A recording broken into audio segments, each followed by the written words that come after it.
గతంలో BRS party, ఈరోజు Congress party పుణ్యమాని హైదరాబాద్ నగరం ఈరోజు అనేక సమస్యలతో విలవిలలాడుతూ ఉన్నది. అనాథగా మారిపోయింది. ఏదో హైదరాబాద్ అంటే హైటెక్ సిటీ కాదు, హైదరాబాద్ అంటే మాదాపూర్ కొండాపూర్ కాదు. ఒరిజినల్ హైదరాబాద్ మొదలు వదిలేశారు.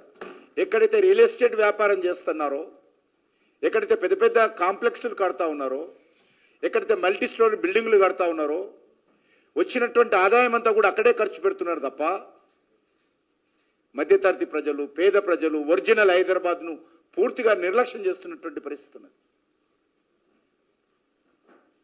వీధి లైట్లు కూడా కొనలేనటువంటి దరిద్రమైనటువంటి పరిస్థితి ఈరోజు హైదరాబాద్లో ఉందంటే ఈ ప్రభుత్వ పనితీరు ఏ రకంగా ఉందో అర్థం చేసుకోవచ్చు. నేను గతంలో కూడా అనేక సార్లు చెప్పాను, హైదరాబాద్లో తెలంగాణ రాష్ట్రానికి 70% ఆదాయం రెవెన్యూ ఇస్తుంది. తెలంగాణ రాష్ట్ర ఆదాయంలో 70% హైదరాబాద్ నుంచి వస్తుంది. కానీ హైదరాబాద్ కేటాయింపులు ఎంత అడుగుతాను. హైదరాబాద్ కేటాయింపులు అంటే ఫ్లైఓవర్ల కోసం కేటాయించిన డబ్బులు కాదు, హైటెక్ సిటీలో ఖర్చు పెడుతున్నటువంటి డబ్బు కాదు. కనీస రోడ్లు హైదరాబాద్లో, డ్రైనేజ్ వ్యవస్థ,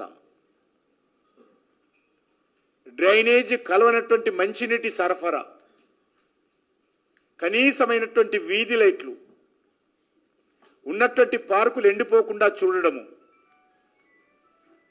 వర్షపు నీరు వెళ్ళేటువంటి స్ట్రాంగ్ వాటర్ పైప్ లైన్స్,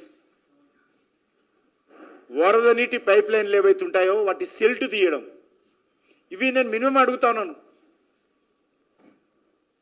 ఈ సమస్యలు కూడా హైదరాబాద్లో పరిష్కారం చేయలేనటువంటి దౌర్భాగ్యమైనటువంటి పరిస్థితి ఈరోజు హైదరాబాద్లో వచ్చింది. దీని మీద భారతీయ జనతా పార్టీ అనేక రోజులుగా డిమాండ్ చేస్తా ఉంది.